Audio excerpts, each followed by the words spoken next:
Assalamualaikum warahmatullahi wabarakatuh. Pertemuan kita yang ketiga ini akan membahas tentang a word and its parts, roots, affixes, and their shapes. Oke. Baik. Dalam bahasa Inggris ada banyak sekali kosakata yang kemudian tidak dimasukkan ke dalam sebuah kamus. Kenapa? Karena pertama, makna dari kata tersebut sudah bisa diprediksi, sehingga tidak perlu lagi dituliskan di dalam kamus. Lalu yang kedua, mungkin kata tersebut tidak pernah digunakan. Fungsi dari kamus itu kan membantu kita untuk bisa memahami makna dari sebuah kata yang memang tidak bisa diprediksi maknanya, sehingga kita harus membuka kamus. Jadi kalau kata tersebut sudah dengan mudah diprediksi, maka kata tersebut tidak perlu dituliskan di dalam kamus. Contoh misalnya seperti ini. Kalau kita mau cari kata books, maka kamu tidak akan menemukannya di kamus pada lema yang ada di sini. Maka dia tidak akan ditemukan. Yang ada hanya pada kata book saja, karena book itu kan dia unpredictable. Misalnya kalian tidak tahu sama sekali apa itu kata book. Jadi kalau kita ketik di sini di kamus misalnya kata book, kita akan menemukan beberapa pembentukan kata book, bookable, bookbinder, dan sebagainya. Tapi kata books sendiri tidak akan ditemukan sama sekali. Karena kita sudah paham bahwa imbuhan S dalam bahasa Inggris itu bermakna banyak, plural. Sehingga kita bisa langsung memprediksi maknanya. Oh, book itu buku, S itu banyak. Berarti kita bisa langsung memprediksi maknanya seperti itu. Itulah kenapa kemudian kata dengan imbuhan biasanya tidak ditemukan di dalam lema. Lema itu biasanya yang di sebelah sini. Oke. Contoh yang lain misalnya eating. Eating tidak akan kamu temukan di dalam kamus. Kalau misalnya tidak ditemukan di dalam kamus, itu berarti bahwa si pengarang kamus menganggap bahwa kata eating itu completely predictable, bisa diprediksi sehingga tidak perlu kita tuliskan dalam lema. Misalnya pada saat kalian membuka kamus, kamu akan mencari kata eat. Oke, ketemu. Lalu kamu membuat analisis.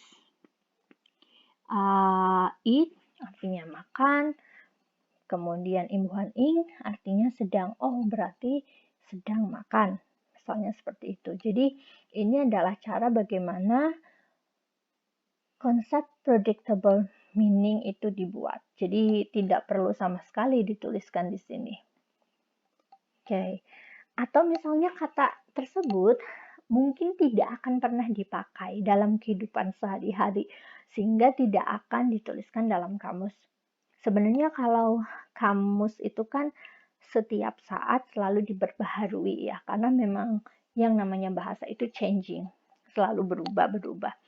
Nah, kamus dengan berbagai jenis kosakata yang ada di sana itu adalah kosakata yang memang digunakan. Tetapi kalau might be, will never be used atau belum pernah digunakan, maka dia tidak akan ditulis. Misalnya pada kata uncleantenish, mungkin ketika kita membuka kamus, kita tidak akan menemukan kata tersebut karena memang tidak digunakan, sehingga ini tidak ditemukan di kamus. Jadi kata-kata jadi-jadian yang kita buat ketika tidak dimasukkan ke dalam kamus, maka memang kata tersebut bukan kata yang dianggap disepakati oleh para ahli bahasa dan kemudian dimasukkan ke dalam kamus. Kalau di Indonesia konteksnya, maka para ahli bahasa yang ada di Badan Bahasa, mereka akan kemudian membuat saringan yang termasuk kata baru mana, kemudian dimasukkan ke dalam Kamus Bahasa Indonesia edisi terbaru. Seperti itu. Dan selalu berubah-ubah kosakata itu. Ada yang muncul baru dan bisa jadi ada yang hilang. Tidak lagi dipakai misal begitu. Meskipun kemudian masih tetap dituliskan di dalam kamus. Dengan kita memahami konsep taking words apart, nantinya juga akan membantu kita memahami konsep semantic predictability. Jadi bisa memprediksi makna. Seperti tadi, konsep kata books ketika dicari di kamus, kita tahu artinya buku, lalu kita juga tahu imbuhan S itu bermakna banyak.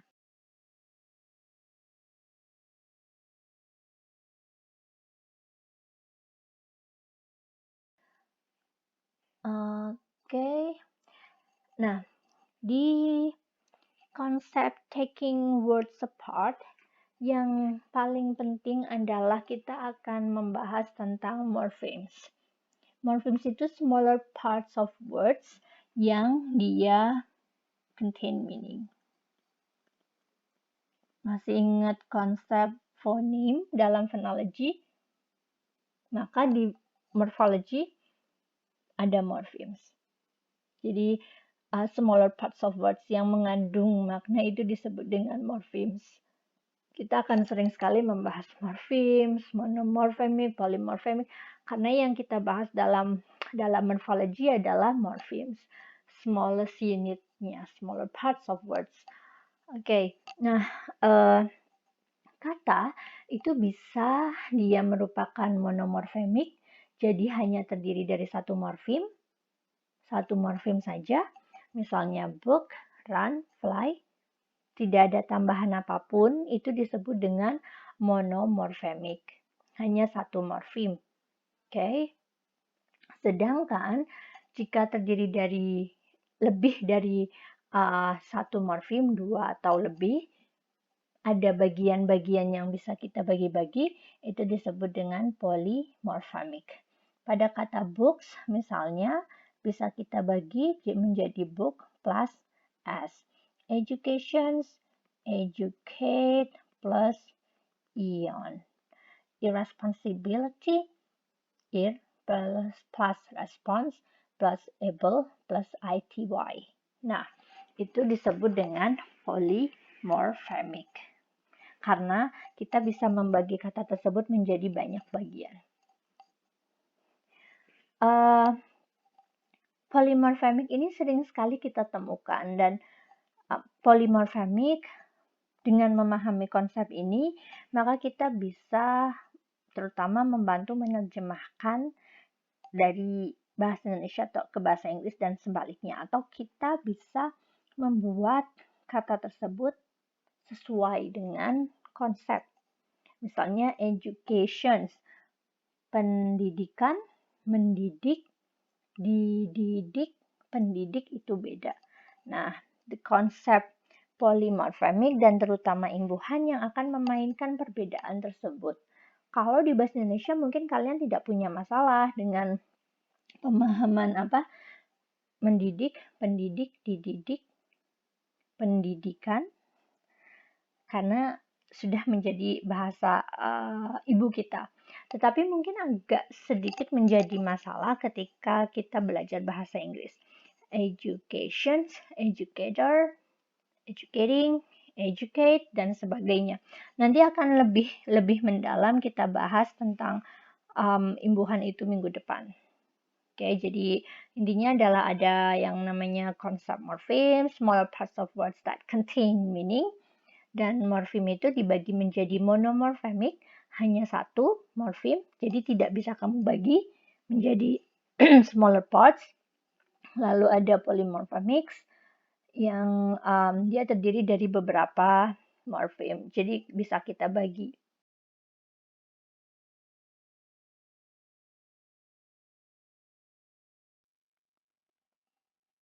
Oke.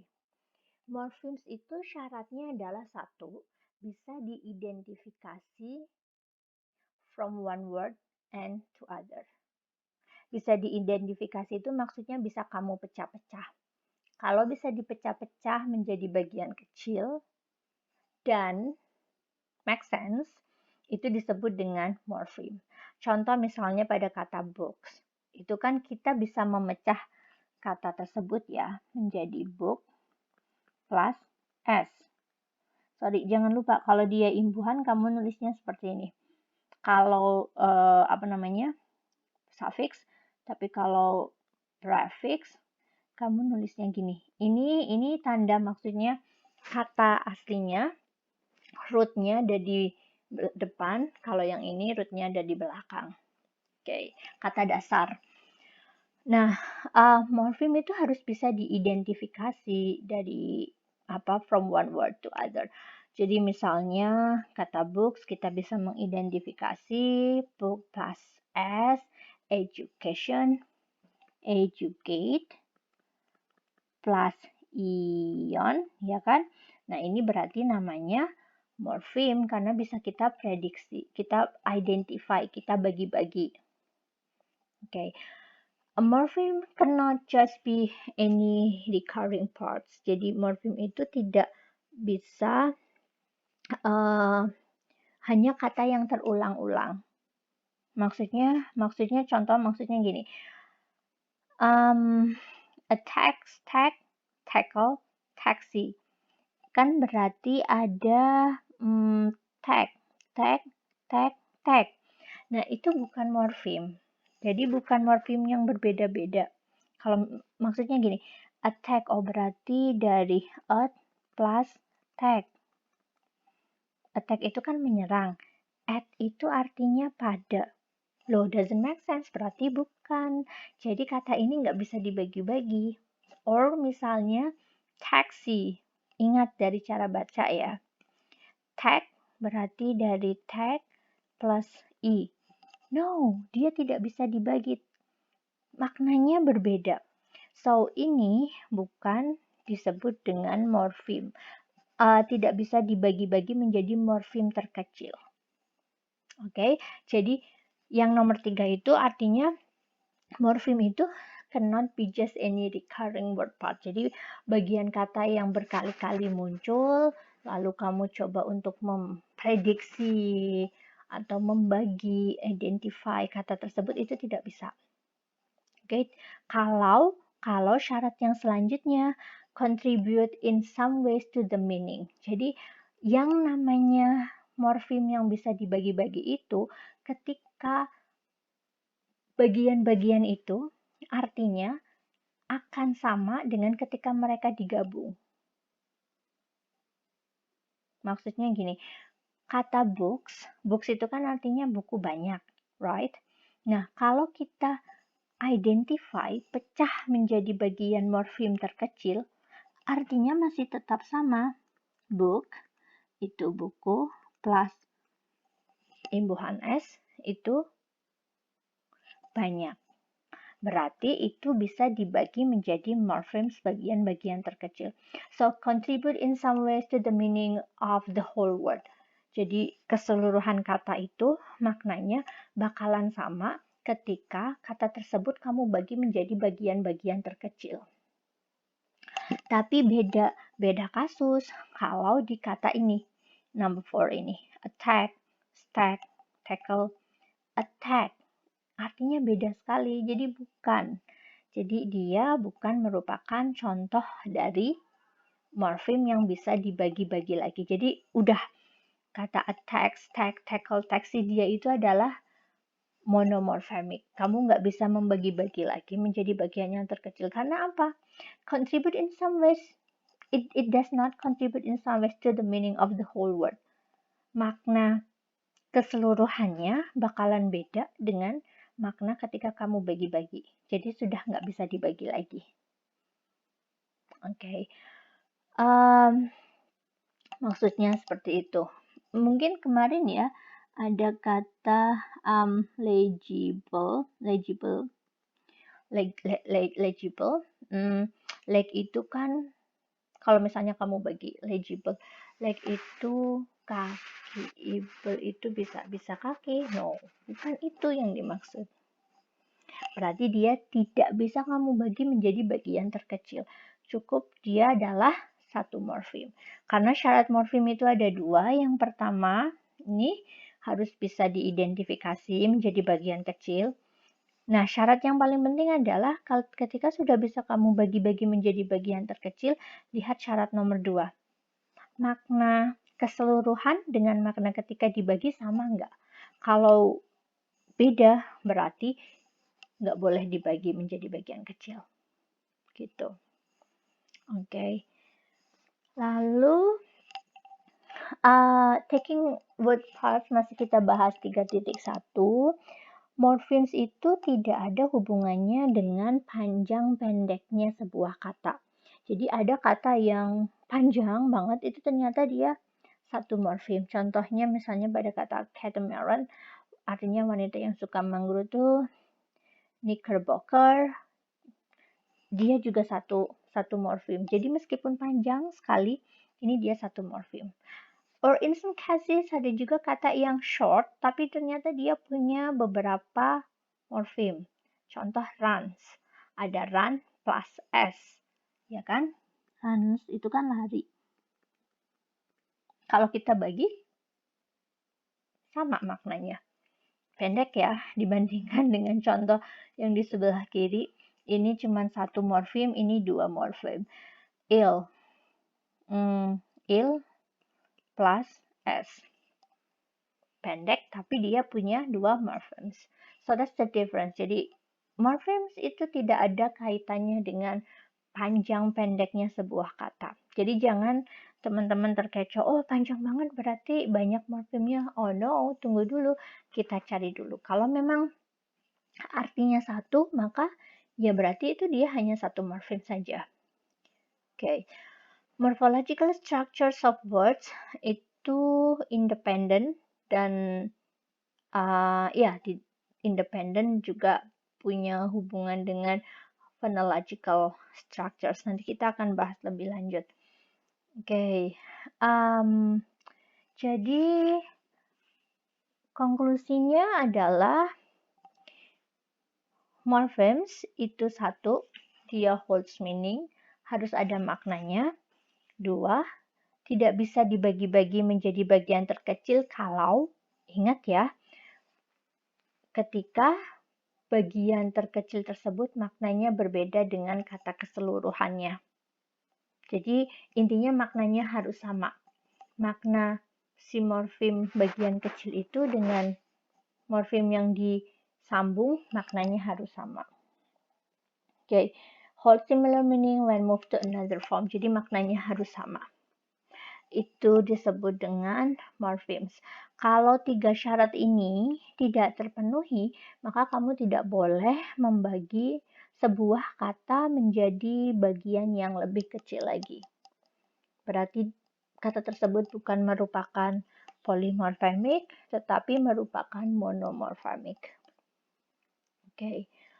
Beberapa jenis morphemes itu ada yang bound, juga free morphemes. Kita lihat contoh, helpfulness.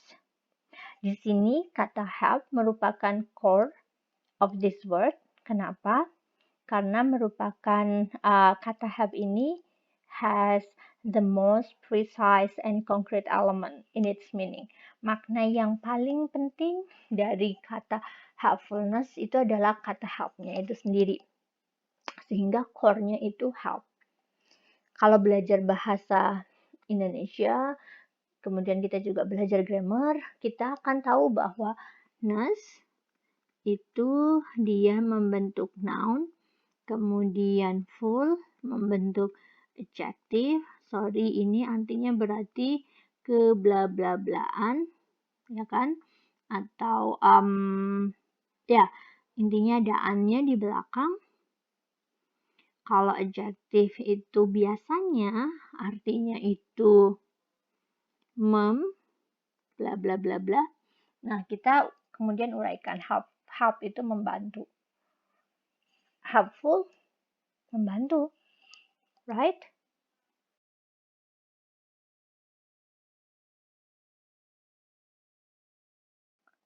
Lalu helpfulness berarti bantuan. Kita bisa menerjemahkannya seperti itu. Oke. Dari ketiga morfem ini, jadi kita punya 3 morfem, help, plus full, jangan lupa dikasih strip, plusness. Nah, dari kata ini, help inilah yang bisa berdiri sendiri. Berdiri sendiri itu maksudnya kalian bisa menemukan contoh hanya dengan kata help. I can help you. I don't help. Tapi kita tidak pernah menemukan contoh I full, this is ness. No. I need your ness. I'm full yang ini beda dengan full yang seperti ini ya. That's different. So, ini tidak bisa berdiri sendiri. Dia harus nempel dengan kata yang bisa berdiri sendiri. Oke, kalau katanya ini bisa berdiri sendiri, maka biasanya kita akan membuat kata tersebut menjadi heading dari sebuah makna. Helpfulness berarti bantuan, cukup membantu, misalnya seperti itu. Kita terjemahkan ke bahasa Indonesia.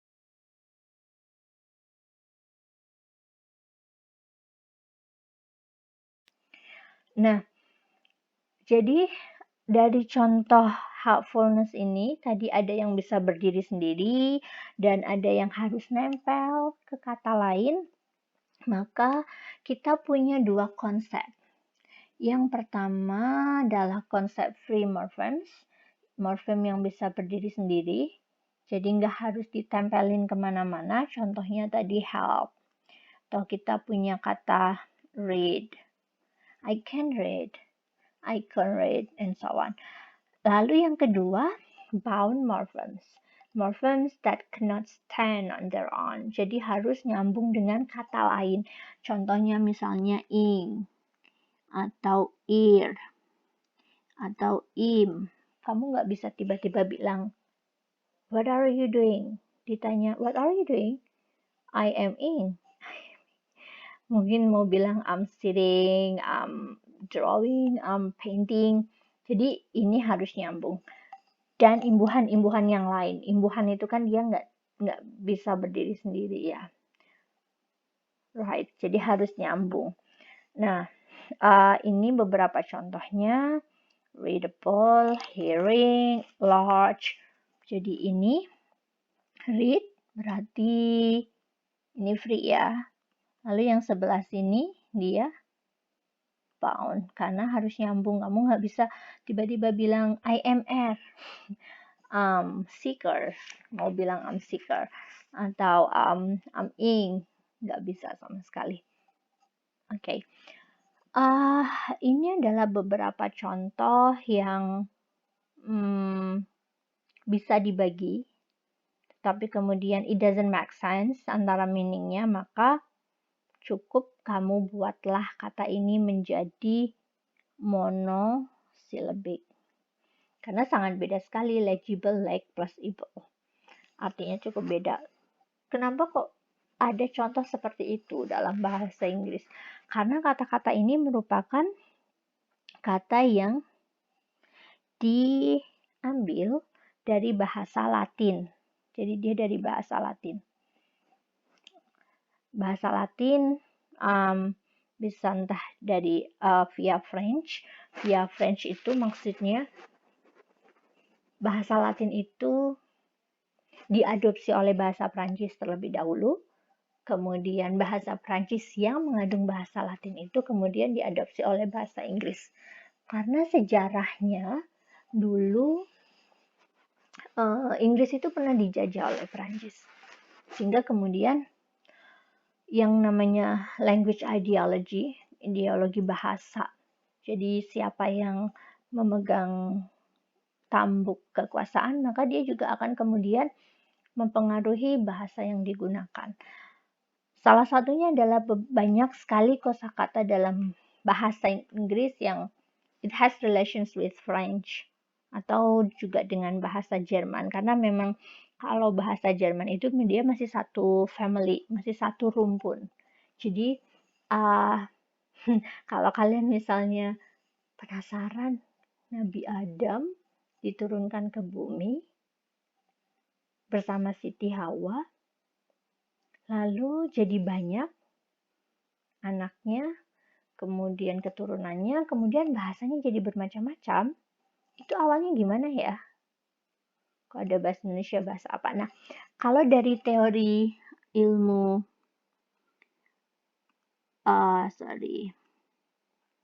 HCL itu Historical Comparative Linguistics, itu jadi membahas asal mula bahasa. Nah, bahasa itu dia punya rumpun-rumpunnya sendiri. Jadi misalnya bahasa Inggris bersaudara dengan bahasa Jerman. Kemudian bahasa Indonesia, bahasa Melayu maksudnya bersaudara dengan bahasa Tagalog yang ada di Filipina, bahasa yang ada di Fiji, agak sama juga dengan di Hawaii misalnya begitu. Jadi ada kosakatanya tuh cukup mirip-mirip. Lalu di sini di ilmu historical comparative linguistics itu juga membahas misalnya bagaimana perubahan kata dari zaman dulu seperti apa sampai sekarang, sampai akhirnya yang baru. Misalnya kalau kalian tahu bahasa Indonesia, bahasa Jawa dari kata was, beras, itu jadi nanti ada rumusnya. Dari beras bagaimana menjadi was. Perubahannya itu ada. Itu di ilmu linguistik, historical comparative linguistics. Oke. Lalu yang selanjutnya, bound morphemes are so limited in its distributions that it occurs in just one complex words. Jadi tidak semua kata ketika dia bisa dipecah, itu dia menunjukkan bahwa dia itu bound morpheme. Tidak semuanya. Oke. Misalnya pada konsep cranberry morpheme. Cranberry morphemes itu adalah jenis bound morphemes yang dia itu assign an independent meanings function but serves to distinguish one word. Jadi dia bisa dipecah, tapi sebenarnya maknanya satu dan cukup berbeda. Contoh misalnya dari cranberry morphemes ada pada kata strawberry. Kalau kamu maksa mau membagi menjadi small parts of morpheme, maka artinya beda. Strawberry, straw itu kan jerami. Berry itu buah beri. Apakah strawberry has any relations bentuknya seperti jerami padi? No, not at all. Blackberry, it is actually not black, tapi mungkin agak ungu-ungu gitu ya. Right? So, jadi doesn't have any relations at all. Nah, ini disebut dengan cranberry morphemes. Okay. Kinds of morphemes ada roots, affixes, combining forms. Okay. Roots itu adalah kata dasar dari sebuah kata. Affixes itu imbuhan. Nah, roots itu karena dia kata dasar berarti free. Free itu berarti bebas. Dia bisa berdiri sendiri. Contoh misalnya kalau kita punya kata kids, maka free morpheme-nya itu kid. Kamu boleh aja dong bilang I'm a kid, she's a kid, right?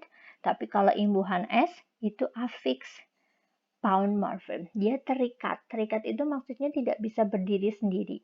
Dia harus nempel dengan yang lain. Oke. Affix. Affix itu dia bersifat bound morpheme, harus nyambung.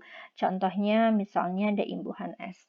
Kalian harus paham sekali konsep affixes dalam bahasa Inggris itu ada apa saja. Karena nanti affixes itu akan membantu kita memahami konsep dari bahasa Indonesia ke bahasa Inggris. Karena memang quite difficult ya. Mengembangkan misalnya gitu. Development or developness. Nah, itu yang harus kita pahami. Next week kita akan belajar ini. Lalu ada juga compound. Compound itu dia gabungan dua free roots atau lebih yang kemudian membentuk satu makna baru. Tetapi maknanya nggak jauh-jauh sekali, masih agak sama lah, quite similar. Misalnya pada kata bookcase. Bookcase itu berarti sejenis tempat buku, rak buku. Nah, book itu kan buku, case itu wadah. Well, masih sama kan? Atau misalnya motorbike. Motor itu motor, bike itu sepeda. Motorbike itu ya sepeda motor gitu. Nah, ini adalah contoh dari compounds. Jadi kamu menggabungkan, mengkombinasikan dua free roots, lalu kedua free roots itu membentuk satu makna baru, tetapi maknanya nggak jauh-jauh amat gitu. Itu namanya compounds. Berbeda dengan konsep combining forms, kalau di combining forms itu jadi a word, kata yang dibuat dengan cara mengkombinasikan dua bound roots atau lebih. Bound, ingat ya, bound itu berarti dia yang nggak bisa berdiri sendiri. Contoh misalnya electrolysis. Electrolysis itu terdiri dari dua kata sebenarnya, electron and lysis. Nah, elektronnya itu ini dibuang, kemudian lysis. Kalau bahasa Indonesia kita sering bilang perpusnas. Nah, ini contoh dari combining forms. Kenapa combining form? Karena kita membuat satu kata baru dengan cara menggabungkan dua bound roots. Kok bisa? Perpus itu kan dari right, perpustakaan, plus nas itu nasional. Nah, itu namanya combining form. Beda kalau bookcase, book plus case. Motorbike, motor plus bike kayak gitu. Jadi memang dua free roots. Contoh yang lain, elektroskopi dari elektron plus spektroskopi. Contoh yang lain apa ya? Kalau dalam bahasa Indonesia kalian bisa cari nggak? Perpusnas, Perpustakaan Nasional.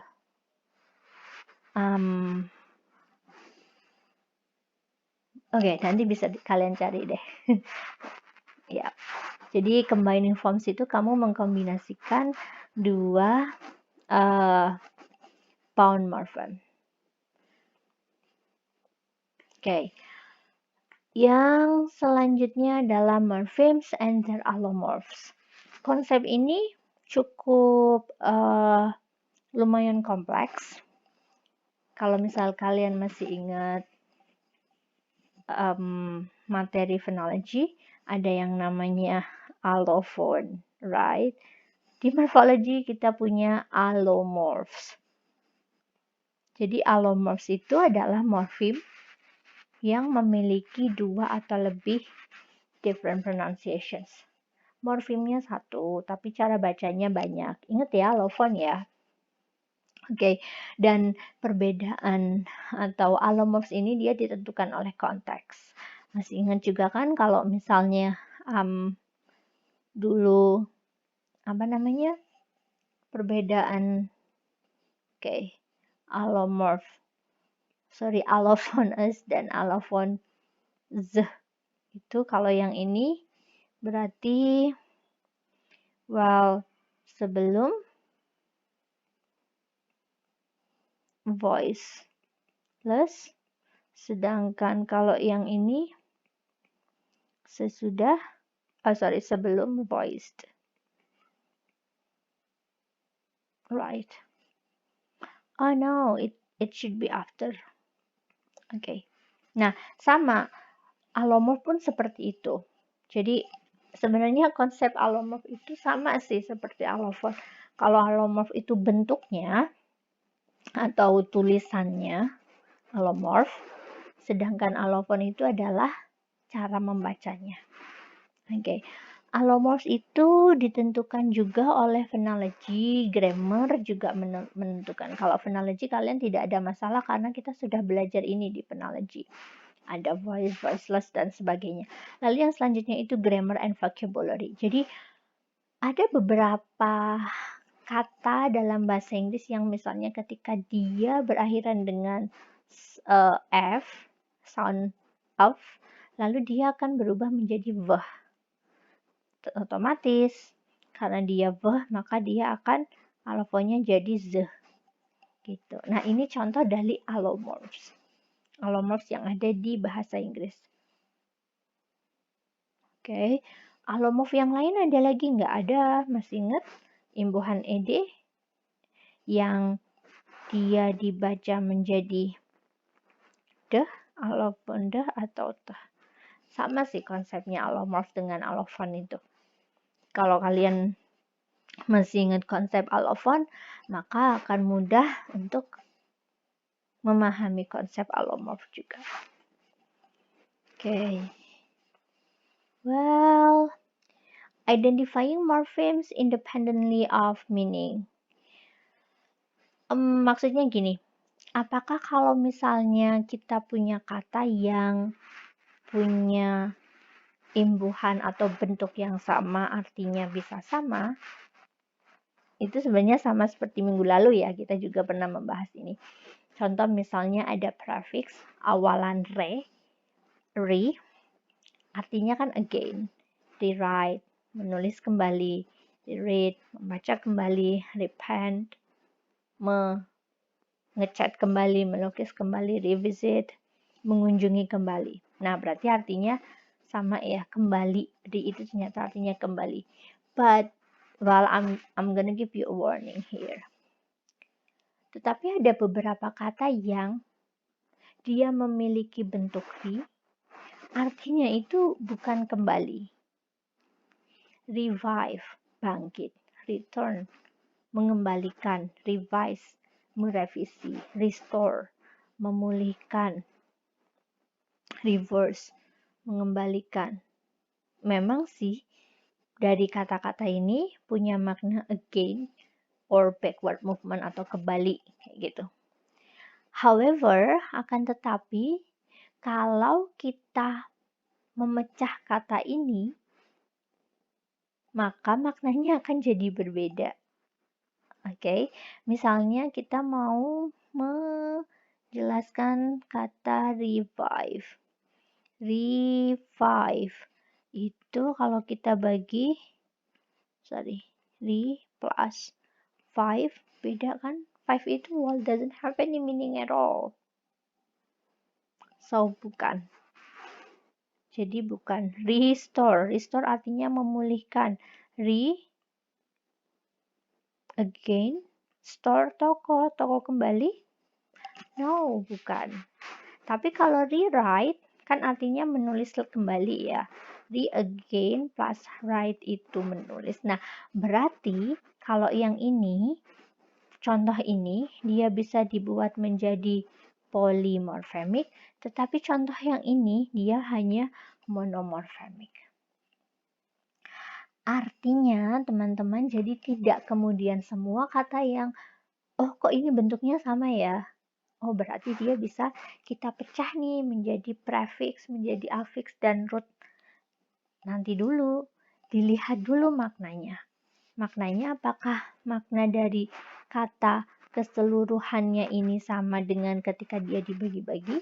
Kalau beda ya berarti kamu tidak bisa memecah kata tersebut menjadi bagian kecil. Maksudnya begitu. Oke. Contoh yang lain misalnya di sini refer, reduce, prefer, revoke, reserve, relate, ini maknanya beda semua. Jadi di sini nggak bisa kamu bagi-bagi lagi menjadi bagian yang kecil. So this is actually monomorphemic. Sama halnya dengan ini, er. Oke, artinya beda semua. Jadi ini semuanya adalah contoh dari monomorphic. So identifying morphemes independently of meaning. Sehingga kalau saya boleh membuat konklusi, konklusinya itu adalah morfem. Cara membaginya itu satu. Oke, bisa dibagi menjadi bagian kecil-kecil. Bisa kamu bagi-bagi. Tetapi yang paling penting itu adalah meaning. Jadi dia seperti apa ya? Like final decisions. Final decisionsnya itu ada di meaning. Kalau makna keseluruhan ini berbeda dengan makna ketika dibagi-bagi, maka kamu tidak bisa membagi dia menjadi smaller parts of morpheme. Artinya dia adalah monomorphemic. Gitu. So, begitu saja tentang chapter 3 word and its parts. So, kalau misalnya kalian ada pertanyaan atau ada beberapa parts yang mungkin masih agak bingung untuk dipahami, satu, bisa sekali kalian baca bukunya. Atau kedua, silakan ditulis pertanyaannya. Nanti kita akan diskusikan pada saat kelas. Terima kasih.